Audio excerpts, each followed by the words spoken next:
지난주 우리 말씀에서 모든 사람에 대한 하나님의 명령은 영생이라고 했죠. 그리고 이미 영생을 얻은 사람에 대한 모든 그리스도에 대한 모든 하나님의 백성에 대한 하나님의 명령은 또 계명은 사랑이고 또 어둠에 거하지 않는 삶이라고 했습니다.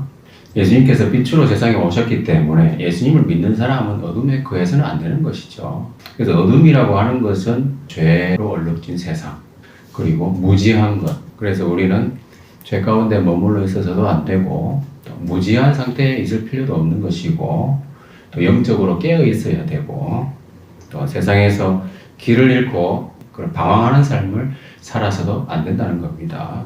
그래서 우리는 인생에서 올바른 목표를 갖고 인생의 참된 의미를 알고 하나님과 인간에 대해서 올바른 시각을 가지고 살아가야 한다. 그러기 위해서 말씀의 빛 가운데 거해야 된다는 것이죠.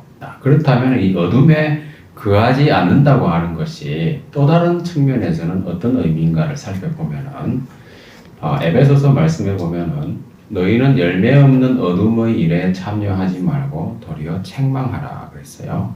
자, 어둠의 일이라고 하는 것이 뭐냐 하면은 또 다르게 표현하면 이런 거예요. 열매가 없는 삶이라는 겁니다. 열매가 없다는 것은 무슨 말입니까? 헛되다는 거죠.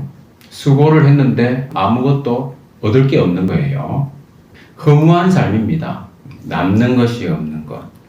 그것이 바로 어둠에 속한 삶인 거예요. 요한복음 6장에서도 이런 얘기 했었잖아요. 썩을 양식을 위하여 일하지 말고 영생하도록 있는 양식을 위하여 하라.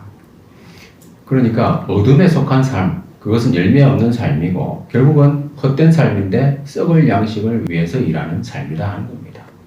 이 땅에서 한평생 수고를 했는데 거둘 게 없는 거예요. 그 인생이 허망한 겁니다. 그런 헛된 삶을 살아서는 안 되는 것이죠.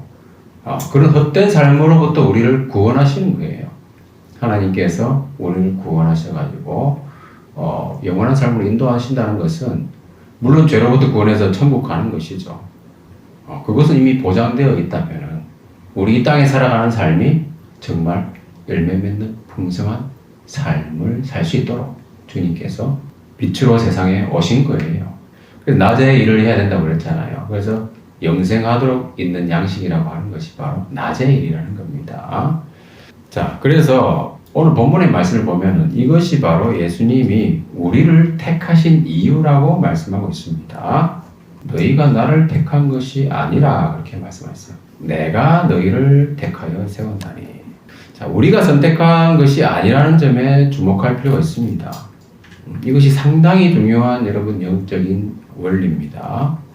여러분은 예수님을 믿게 된 것이 내가 믿었다 이렇게 생각할 수 있잖아요. 그죠? 내가 선택했다 이렇게 생각하기가 쉬운데 그게 아니라는 거예요. 너희가 나를 택한 것이 아니라 내가 너희를 택했다. 예수님이 우리를 택했기 때문에 우리가 믿게 된 겁니다. 상당히 오묘한 진리예요. 이것은. 자, 우리가 선택하지 않았다면 그게 무슨 말입니까? 선택이 아니라는 거예요. 선택이 아니면 뭡니까? 필수잖아요.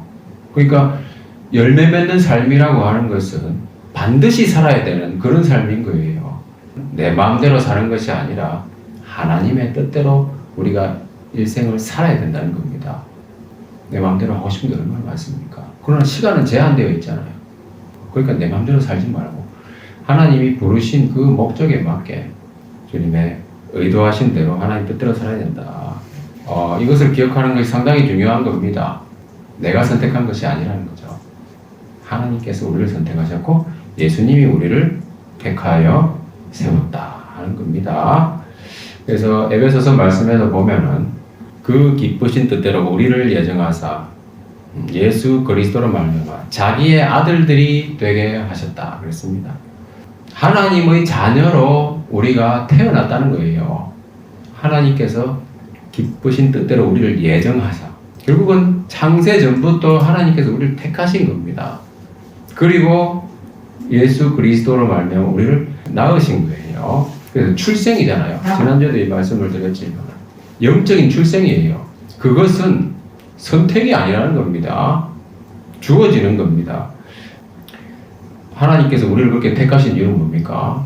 결국은 하나님께서 영광 받으시기 위해서 그렇게 하신 거예요. 우리가 열매를 많이 맺어서 하나님이 영광 받고, 열매 맺는 삶을 이렇게 살아가는 것이 바로 제자의 삶이다. 그랬죠? 여기 보면 너희는 내 제자가 되리라. 열매를 많이 맺으면 제자가 된다고 그랬어요. 어떤 제자 훈련 프로그램에 참여한다고 제자가 되는 것이 아니고 열매를 많이 맺어야 제자가 되는 것이다. 자, 그래서 하나님의 뜻은 뭐냐 하면은 이와 같이 우리가 열매를 맺고 주님의 제자가 되고 하나님께 영광을 돌리게 되는 그런 빛의 삶이라는 거예요. 그것이 선택이 아니라 필수다. 왜냐하면 주어진 것이고 우리가 선택한 것이 아니기 때문에 그런 겁니다. 구약시대 여러분 생각해 보시면 가장 영광스러운 직분이 뭡니까? 제사장이잖아요. 그죠? 구약시대 제사장이 가장 권위 있는 사람들이었어요. 레위인들 중에서도 제사장들. 제사장들은 뭡니까? 자기가 제사장 되고 싶다고 시험 쳐가지고 되는 게 아니에요. 그거는 뭡니까? 아론의 자손들이 되는 거예요. 아론의 자손들이. 그 자손이 되는 것은 뭡니까? 태어나는 거잖아요. 출생이에요, 출생. 그것은 주어지는 겁니다. 그러니까 우리는 엄청난 영광스러운 직분이 주어진 겁니다, 여러분. 그것을 우리가 정확하게 알아야 돼요. 그게 상당히 중요한 영적인 진리이고, 그래서 우리는 열매 맺는 삶을 반드시 살아야 된다고 하는 거죠. 그런 삶이 우리에게 운명으로 주어진 거잖아요. 그것을 회피하면은 비참한 삶이에요. 왜냐하면은 오늘 본문에도 주님이 이런 말씀하셨죠. 열매를 맺지 못하는 그런 삶은 나중에 버려지는 삶이 되는 겁니다. 자, 내 마음대로 살아서는 안 된다고 그랬잖아요. 그 사람은 다 욕구가 있잖아요. 욕심이 있고, 개인적인 소원이 있고, 꿈이 있고, 그렇잖아요. 하고 싶은 것들도 많고. 그러나, 그렇게 살아가지고는 열매를 못 맺는다는 거예요. 그러면 내가 나름대로 세상의 인정을 받고, 그렇게 하기 위해서 그렇게 살았는데, 영적인 열매를 못 맺으면 세상적인 열매는 맺을 수 있습니까? 그렇지 않다는 거예요. 사람들이 나중에는 뭡니까? 결과적으로는 버립니다. 사람들한테도 버림받는다는 겁니다. 그게 바로 뭐냐면 아이러니입니다. 주님의 뜻대로 살아야 된다라고 우리가 자꾸만 이야기를 듣잖아요. 하나님의 영광을 위해서 열매 맺는 삶을 살아야 된다. 그랬는데 그게 나한테 부담스러운 거예요. 그죠? 부담스러워서 세상의 욕심대로 세상 사람들한테 인정을 받기 위해서 나름대로 스펙도 쌓고 한마디로 성공하고 출세하고 했다 이겁니다. 그런데 나중에는 어떻게 됩니까? 버림받는다는 거예요. 최종적으로 그렇게 되는 거예요, 여러분. 이게 비참한 거죠. 세상의 인정을 구하는 생활을 했는데 결국에는 이렇게 된다는 거예요. 그 예수님이 우리를 세상의 빛이라고 말씀하시고 또 세상의 또 소금이라고 하셨잖아요. 그죠? 마태복음 5장에 13절을 한번 다 같이 읽어보겠습니다. 시작. 너희는 세상의 소금이니 소금이 만일 그 맛을 잃으면 무엇으로 짜게 하리요. 후에는 아무 쓸데없어 다만 밖에 버려져 사람에게 밟힐 뿐이니라. 우리가 세상의 소금이잖아요. 그죠? 소금인데 이것은 주어진 겁니다. 이건 우리가 선택한 게 아니에요. 그럼 반드시 소금으로서 맛을 지내야 되는 거예요. 그렇지 않으면 어떻게 됩니까? 나중에 버려진다는 겁니다. 그 가지가 포도나무에 붙어 있지 않으면 버려지는 것과 똑같은 거예요. 열매 맺지 못하는 삶, 내 마음대로 내 정욕대로 하고 싶은 대로 다 하고 살아가면 하나님의 뜻과 무관한 삶을 살아가면서 갈수록 그만큼 버려지는 겁니다. 그것을 우리가 꼭 기억해야 되는 거예요. 오히려 로마서 말씀을 보면은 그리스도를 섬기는 자는 하나님을 기쁘시게 하며 사람에게도 칭찬을 받는다고 그랬어요. 이게 하나님의 진리고 우리 이 말씀을 믿고 주님을 섬기는 삶을 살아야 된다는 겁니다. 그래서 하나님께서 주신 삶을 사는 것이 가장 안전하고 가장 평안하고 열매 맺고 기쁘고 즐겁고 행복한 삶이라는 거예요. 내 마음대로 사는 것이 행복할 것 같지만 결코 그렇지 않다는 겁니다. 자, 그럼 우리는 어떠한 열매를 맺어야 되는가? 자, 주님께서 원하시는 열매는 뭐냐 하면은 잠깐 있다가 시드는 열매가 아닌 거죠. 그죠? 그 눈에 보이는 것은 시들잖아요. 그 눈에 보이는 열매가 아니라는 거예요. 그것도 드러나는 업적이라든지 성과 이런 것이 아니라는 겁니다. 보이지 않는 심령의 열매들이에요. 그게 바로 뭐냐면 하늘에 속한 신령한 열매들이고 에베소서 5장 8절 9절에 보면은 다 같이 읽어보겠습니다. 시작. 너희가 전에는 어둠이더니 이제는 이제는 주 주 안에서 안에서 빛이라. 빛이라. 빛의 자녀들처럼 행하라. 빛의 열매는 모든 착함과 의로움과 진실함에 있느니라. 빛의 열매라는 거예요. 예수님이 빛으로 오셨기 때문에 우리가 열매를 맺는다고 하는 것은 빛의 열매를 맺는 거예요. 빛의 자녀들처럼 행해서 나타나는 그런 삶의 모습입니다. 빛의 열매는 모든 착함과 의로움과 진실함인 거죠. 바로 예수님을 닮은 성품이 되겠습니다. 우리가 잘 알고 있는 성령의 열매도 마찬가지죠. 사랑과 희락과 화평과 오래 참음과 자비와 양선과 충성과 온유와 절제. 그래서 참 아름다운 열매들이에요. 이런 것들은 세상에서 별로 강조하지도 않고, 그죠? 돈 버는 것만 주로 많이 이야기하고 그러지. 이런 것을 가르치지도 않잖아요. 그렇기 때문에 우리는 이러한 열매를 맺는데 우리의 마음을 또 관심을 또 가져갈 필요가 있다는 겁니다. 자, 어떻게 하면 열매를 맺을 수 있습니까? 이게 성령의 열매라고 했잖아요. 뭐냐 하면은 성령 충만한 삶을 지속적으로 살아갈 때 열매는 자연스럽게 맺히는 겁니다. 이런 삶을 다르게 표현하면 성령 충만한 삶을 다르게 표현하면 주님 안에 거하는 삶이에요. 어둠에 거하지 않고 빛 안에 거하는 것. 다 일맥상통하는 내용들이에요. 이미 깨끗해져서 영원한 생명을 얻은 사람들이 어둠에 거하지 않도록 하기 위해서 예수님께서 빛으로 세상에 오셨다 그랬잖아요. 그러니까는 그 빛 안에 거해야 되는 거예요. 내 안에 거하라 말씀하시잖아요. 그래서 주님 안에 거하면 우리는 열매를 맺게 된다고 하는 겁니다. 그래서 이 원리는 상당히 중요한 원리고 또 그래서 주님께서 비유로 말씀을 하신 거죠. 포도나무와 가지의 비유로 말씀하신 겁니다. 그래서 주님이 포도나무시기 때문에 또 우리는 가지라고 하는 것을 기억해야 되겠죠. 가지는 나무를 떠나서 어떻게 뭘 할 수 있는 게 없잖아요. 그렇기 때문에 우리는 포도나무에 붙어 있다 보면은 열매를 맺는다고 하는 거. 스스로 할 수 있는 것이 아무것도 없다는 것을 우리는 알아야 됩니다. 주님께 붙어 있을 때 열매를 맺는 것인데, 붙어 있는다는 말은 주님과 함께 사는 거예요. 주님 안에 거하는 것. 그죠? 거하다는 말은 산다는 말이잖아요. 자, 지금 봄이 돼가지고 길을 가다 보니까 나무에 잎사귀가 많이 돋아나고 벌써 꽃이 핀 나무들도 있더라고요. 여름이 지나면은 나중에는 열매를 맺게 되겠죠. 가지가 하는 일은 뭡니까? 특별히 하는 일이 없어요. 가만히 그 자리에 있잖아요. 그죠? 뭔가 분주한 활동이 아니라는 거예요. 가지가 하는 일은 오직 나무줄기에 붙어 있는 겁니다. 그것이 가지의 역할이고, 그러면서 가지는 포도나무로부터 수분과 양분을 부족함 없이 공급받는 거예요. 그러다 보면 열매는 때가 되면 맺히는 거죠. 그 원리가 이제 나무의 성장하고 열매를 맺히는 그런 원리가 뭐냐면 증산작용이라고 하는 게 있어요. 보면은 식물 속에 있는 물이 수증기 형태로 잎의 기공을 통해서 대기 중으로 방출됩니다. 그러면 잎에서 물이 수증기로 증발해서 나가잖아요. 그러면은 잎의 세포들이 부족한 물을 채우기 위해서 잎맥의 물관에서 물을 끌어올린다고 합니다. 그러면 이게 힘이, 그 물을 끌어올리는 힘이 뿌리까지 연결돼 가지고 뿌리로부터 필요한 수분과 양분을 공급을 받는 것이죠. 그러니까 뭐냐면 잎에서 일시적으로 수분이 부족한 상태가 되잖아요.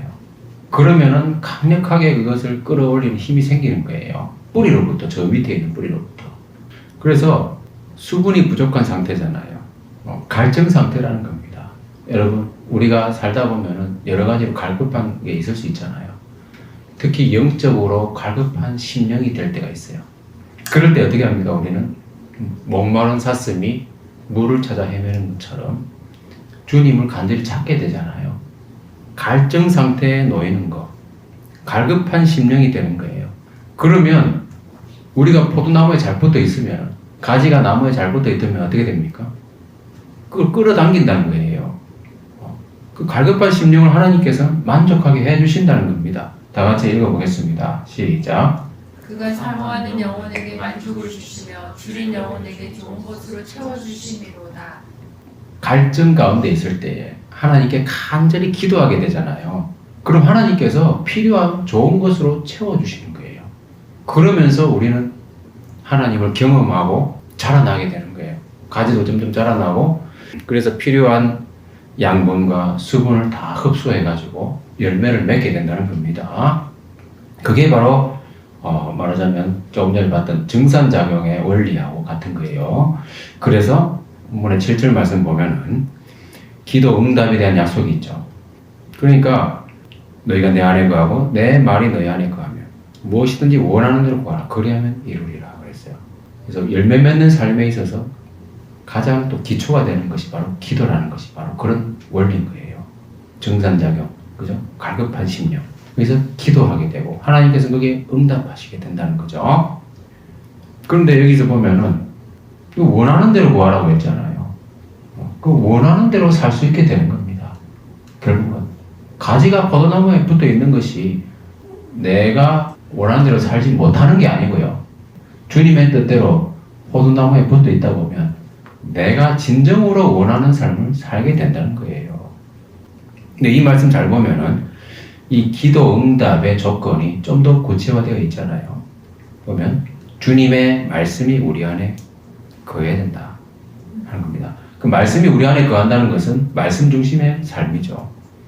가지가 포도나무에 붙어 있는 삶, 그것은 말씀 중심의 삶이고 또 기도하는 삶인 거예요.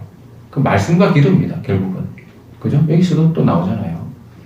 자, 그리고 시편 서론에 보면은 또 나무 비유가 나오잖아요. 시냇가에 심기운 나무. 시편의 서론에 해당하는 1편입니다. 시냇가에 심은 나무가 열매를 맺는다고 그랬어요.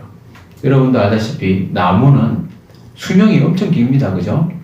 그래서 나무가 상징하는 것은 우리 그리스도인의 영원한 삶을 상징하는 겁니다. 수명이 수천 년이잖아요. 수천 년. 어떤 나무들은. 그래서 이 영원한 생명의 상징인 이 나무들은 어디 옮겨 다니지 않아요. 그죠? 그 상당히 참 우리가 비유적으로 이야기를 하지만 고상한 진리인 겁니다. 열매를 맺는 삶이 여기저기 돌아다니는 이런 그런 삶이 아니라는 거예요. 활동이 많은 분주한 삶이 아니라는 거예요. 시냇가에 심기워져 있다고 하는 거.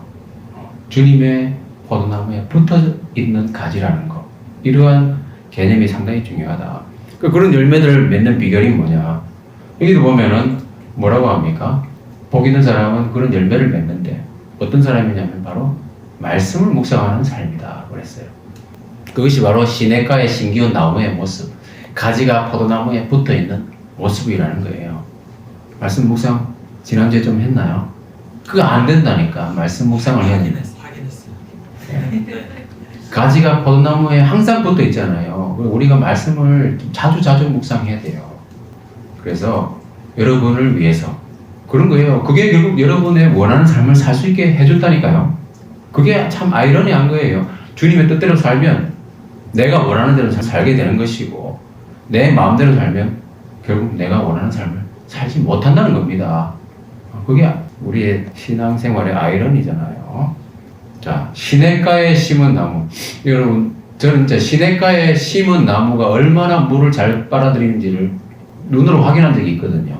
제가 강원도에 근무할 때 자전거 타고 이렇게 경산으로 내려오다가 제 아내도 그때 같이 본 것 같은데 잠깐 휴식을 하려고 멈췄던 것 같아요. 근데 거기 이제 계곡이 있어가지고 물이 흐르고 있었고 나무들이 있었는데 어떤 나무가 꺾여 있었어요. 가지가. 근데 그 꺾여 있는 가지 크기로 물이 있잖아요. 물이 흘러나오는 거예요. 수도꼭지에 물 틀어놓은 것처럼 나오더라고요. 깜짝 놀랐어요. 야, 이렇게 물이 잘 나오는구나. 정말 신기한 그 발견을 했었습니다. 그 시냇가에 심기운 나무가 정말 왕성하게 그 뿌리로부터 수분과 양분을 끌어당긴다고 하는 거, 그걸 우리가 눈으로 확인했어요. 그러니까 우리가 이러한 나무의 또 가지의 모습이 되려면 어떻게 해야 됩니까? 말씀을 묵상을 자주 해야 하고, 또 아까 정산자가 이야기했지만은 기도하는 삶을 살아야 된다. 그겁니다. 그게 신앙의 전부라고 해도 과언이 아닌 거예요. 자, 그리고 시냇가에 심은 나무의 또 다른 의미는 뭡니까? 물이 많잖아요. 그죠? 그만큼 풍족하다는 거예요. 그러니까 뭐냐면 우리가 다 그의 충만한 데서 받으니 은혜 위에 은혜라라. 그런 겁니다. 말씀 묵상하고 기도하고 이런 삶이 풍족한 삶을 살게 해준 거예요. 그 주님 안에 거한다고 하는 것은 충만한 데서 받는 거예요. 부족한, 고갈되는 데서 받는 것이 아니고, 여기 보면 우리가 다 그의 충만한 데서 받는다고 그랬잖아요. 우리 모두가 다 구해도 하나님은 부족함이 없는 겁니다. 그러니까 하나님은 정말 크고 위대하신 분이에요. 제가 아주 좋아하는 말씀인데요. 다 같이 읽어보겠습니다. 시작. 한 분이신 주께서 모든 사람의 주가 되사 그를 부르는 모든 사람에게 부요하시도다. 하나님께서는 무한하신 분이에요. 그러니까 우리에게 주실 수 있는 복도 있잖아요. 우리 상상을 초월하는 넘치고 좋은 복들이 너무나도 많다는 겁니다. 우리가 다 구해도 하나님은 다 주실 수 있는 분이에요. 모든 사람에게 부요하신 분이기 때문에 그런 겁니다. 이와 같이 기도와 말씀이 열매 맺는 삶의 기초다 하는 거, 그리고 그것이 빛의 자녀로서 마땅히 살아가는 모습입니다.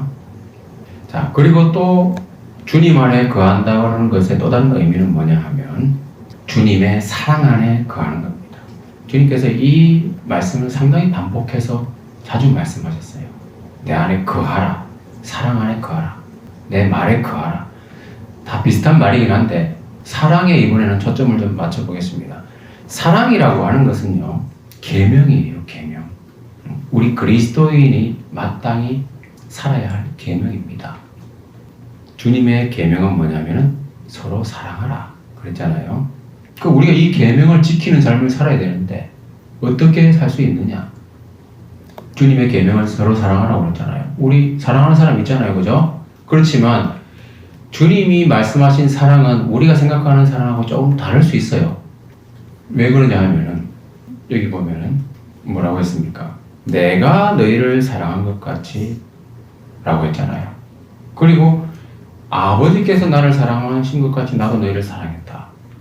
그리고 내가 너희를 사랑한 것처럼 너희도 사랑해라. 그 주님의 사랑으로 사랑해야 된다는 거예요. 그럼 주님의 사랑은 어떤 사랑인가? 주님의 사랑은 어떤 사랑이냐 하면은 우리 인간의 사랑하고는 좀 다르다는 거예요. 우리 인간의 사랑은 어떻습니까? 일반적으로는 자기한테 잘해주는 사람을 사랑하잖아요. 그렇지 않습니까? 그래서 예수님이 뭐라고 하셨냐면 너희가 너희를 사랑하는 자를 사랑하면 무슨 상이 있으리요? 이렇게 말씀하셨어요. 그 주님의 사랑은 이런 사랑이 아니라는 거예요. 나한테 잘해주고 또 뭡니까? 나를 상당히 힘들게 하는 사람한테는 잘 안 해주잖아요. 사람은. 그런 사람은 사랑하기 힘들잖아요. 그러나 그런 사람을 사랑하라고 하는 것이 바로 주님의 사랑의 계명이라는 겁니다.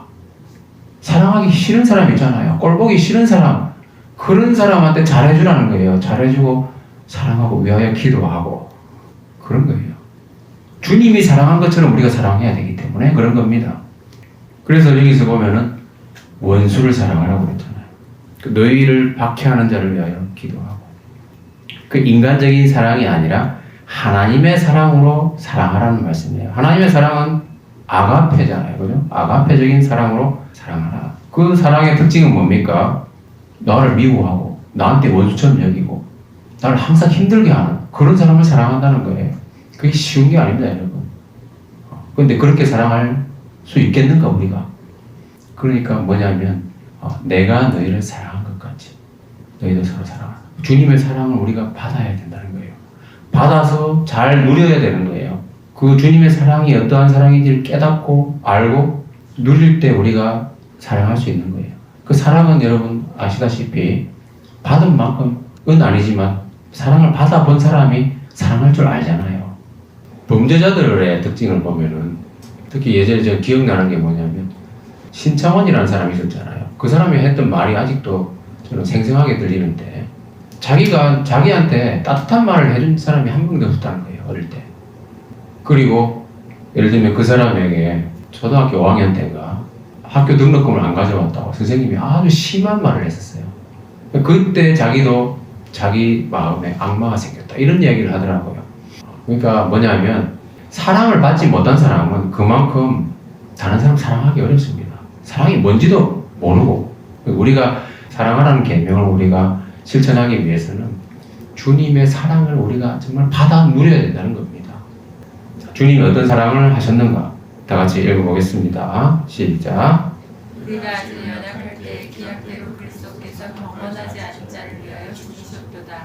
의인을 위하여 죽는 자가 쉽지 않고 선인을 위하여 용감히 죽는 자가 꼭 있거니와 우리가 아직 죄인되었을 때 그리스도께서 우리를 위하여 죽으심으로 하나님께서 우리에 대한 자기의 사랑을 확증하셨느니라. 경건하지 않은 자를 사랑한다고 하는 거. 주님은 실제로 그렇게 하셨다는 거예요. 목숨 바쳐 사랑하셨다. 그런 사람을 위해서. 그죠? 죄인을 위해서. 그죠? 의인을 사랑하기도 쉽지 않은데 목숨 바쳐 사랑할 수 있겠습니까? 의인을 위해서. 자기한테 정말 은혜 베풀어준 사람한테 목숨을 바칠 수 있겠습니까? 선인을 위하여 용감히 죽는 자는 혹 있을 수 있다고 했잖아요. 실제로 그런 사람 있죠. 그죠? 그러나 정말 자기를 힘들게 하고 자기를 원수같이 대하는 그 사람을 위해서 죽을 수 있냐는 겁니다. 주님의 사랑은 정말 완벽한 사랑인 거죠. 아가페적인 사랑이라는 게 그런 거예요. 우리가 사랑하면 그가 먼저 우리를 사랑하셨다는 겁니다. 사랑은 여기 있으니 우리가 하나님을 사랑한 것이 아니요 하나님이 우리를 사랑하사 우리 죄를 속하기 위하여 화목제물로 그 아들을 보내셨다. 하나님의 사랑이 먼저예요. 항상 우리가 뭐 사랑할 수 있는 사람인 것처럼 착각해서는 안 된다는 겁니다. 결국 우리가 사랑할 수 있는 건 뭡니까? 나한테 잘해주는 사람 사랑하고 그런 거잖아요. 그건 말 안 해도 알아서 사랑하는 거예요. 그 계명이라고 하는 것은 하나님의 능력을 받아서 사랑하는 거예요. 여기 보면은 하나님의 사랑의 핵심은 뭐냐 하면은 우리 죄를 속하게 하여 화목 제물로 그 아들을 보내셨다고 그랬잖아요. 예수님은 우리 죄를 위하여 자신을 드리셨어요. 자신을 드렸다고 하는 것은 제물로 드리셨다는 거잖아요. 제물은 어떻게 합니까, 여러분? 잡잖아요. 피를 내는 거예요. 우리 대신 피를 흘리신 거예요. 십자가에서 피를 흘리신 겁니다. 그 예수님의 사랑의 핵심은 뭐냐 하면은 보혈의 능력이에요. 그 십자가에서 우리를 위하여 손과 발과 몸의 모든 것이 찢기고 피가 났잖아요. 채찍에 맞으셨기 때문에 그 피로 말미암아 우리가 죄 사함 받고 구원을 얻는 거잖아요. 자기를 그렇게 내주신 거예요. 예수님은 그 사랑을 우리가 깨달을 때 우리는 다른 사람한테 함부로 할 수가 없는 거예요. 최소한 사랑은 이웃에게 악을 행치 아니하나니 그랬잖아요. 최소한 우리는 다른 사람을 피해를 주지 않는 겁니다. 그리고 마음에 우러나가지고 내 주변에 있는 사람들을 사랑하게 되는 거예요. 십자가의 은혜, 보혈의 은혜를 깨닫는 거예요. 그러면 우리도 사랑하게 된다고 하는 거. 보혈의 은혜 안에 있으면 마음이 따뜻해지는 것을 느낍니다. 보혈 찬송 부르는 거 상당히 효과가 있어요. 찬송가 앞부분에 보면은 5분의 2 정도 지점에 보면 보혈 관련된 찬송들이 있어요. 그 찬송들 한 번씩 부르다 마음이 뜨거워지고 있잖아요. 감동이 되는 거예요. 그러면 사랑할 수 있는 마음이 된다고 하는 거. 예수님께서 또 이 말씀도 하셨어요. 사람이 친구를 위하여 자기 목숨을 버리면 더 큰 사랑이 없다. 이것보다. 그러면서 예수님은 우리에게 사랑하라는 명령을 주셨잖아요. 그 명령대로 행하면 나의 친구다. 이렇게 말씀하셨어요. 그 예수님은 이 명령을 주신 이유가 뭡니까? 우리와 친구가 되고 싶어 하신다는 거예요. 저희도 그 아이들 새 학년 올라가면서 기도했던 것 중에 하나가 좋은 친구를 사귈 수 있게 기도하잖아요. 친구가 없으면은 삶이 정말 우울하고 외롭고 재미가 없잖아요. 예수님은 이 세상에 살아가는 동안에도 우리의 친구가 되어주십니다. 친구가 되고 싶어 하시는 거예요. 진정한 친구가. 그 친구가 되는 건 뭡니까? 우리 친구한테 많은 이야기를 하잖아요. 그런 것처럼 예수님께서는 우리를 친구 삼아가지고 우리에게 많은 걸 알려주고 싶어 하는 거예요. 그러니까 우리는 정말 축복받은 사람들이죠. 이렇게 주님을 믿고 산다는 것은 주님의 선택을 받은 것이고, 주님께서 정말 친구가 되기를 원하시고, 우리와 우리의 친구가 된다고 하는 것은 정말 감사한 일입니다. 주님이 정말 우리와 친해지고 싶다는 거예요. 그죠? 친해지려면 어떻게 합니까? 친해지려면은 주님과 시간을 많이 보내야 된다는 거예요. 우리 친구하고는 자꾸만 같이 있고 싶어 하잖아요. 친구가 친해지는 것도 시간을 함께 하는 거. 그 주님과 시간을 함께 하는 거예요. 그러면서 주님의 임재를 경험하고, 그렇게 해야 주님과 친해지는 거예요. 그렇게 하려면 어떻게 됩니까? 말씀과 기도잖아요. 그리고 또 하나, 두세 사람이 내 이름으로 모인 곳에는 나도 그들 중에 있느니라 그랬어요. 주님의 임재를 경험하려면 그리스도 안에 있는 교제를 하면 주님과 함께 하는 겁니다. 그게 바로 주님과 친해지는 비결입니다. 그죠? 이러한 예배는 기본이고, 이 예배가 아니더라도 따로 자주 만나서 교제하고, 이런 여건이 되면 얼마나 좋겠습니까? 그래서 그런 주님과 친해지는 시간들을 많이 가져야 된다는 겁니다. 이와 같은 여러 말씀들을 통해서 주님께서 우리에게 궁극적으로 주시기 원하는 것은 뭡니까? 자, 15장 11절을 다 같이 읽어보겠습니다. 시작. 내가 이것을 너희에게 이름은 내 기쁨이 너희 안에 있어 너희 기쁨을 충만하게 하려 함이라.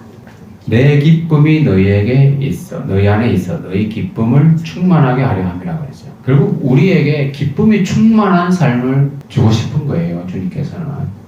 아시겠죠? 말씀을 정리하겠습니다. 내 안에 거하라고 하셨어요. 열매 맺는 삶을 위하여 주님께서 우리를 택하셨다고 하는 거, 이거를 기억해야 되고요. 어둠에 거하는 삶이라고 하는 것은 열매 없이 버려지는 삶이고, 그리스도 안에 거하는 삶, 빛에 거하는 삶이 바로 열매 맺어서 하나님께 영광이 되는 삶입니다. 그래서 이것은 선택이 아니라 필수라고 하는 점입니다. 그리고 주님 안에 거한다고 하는 것은 말씀과 기도 안에 거하는 삶이에요. 포도나무에 붙어있는 가지라고 하는 것을 우리가 기억하고, 정산작용의 원리처럼 간절하게 주님께 기도함으로써 응답받는 그런 삶이에요. 그리고 시냇가에 심겨진 나무처럼 우리는 충만한 데서 받을 수 있다고 하는 것을 우리는 기억하고 기도해야 됩니다. 주님의 사랑 안에 거한다는 의미입니다. 주님 안에 거한다고 하는 것은, 그 사랑은 주님의 우리에게 주신 계명이라고 했잖아요. 그리고 이 사랑은 인간적인 사랑이 아니에요. 주님의 사랑, 신적인 사랑이고 아가페 사랑입니다. 자, 사랑하는 힘은 어디서 온다고 했습니까? 바로 보혈의 능력이에요. 그래서 우리가 주님의 사랑을 깊이 깨닫고 풍성히 누리면 사랑하게 되는 겁니다. 사랑을 많이 받아야 되는 거예요.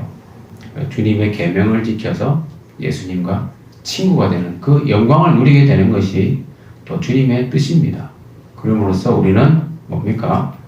말씀과 기도와 또 교제를 통해서 주님의 임재를 많이 경험할 수 있겠죠. 그러면서 주님과 친밀해지고, 그렇게 함으로써 기쁨도 충만한 삶을 살게 되는 거예요.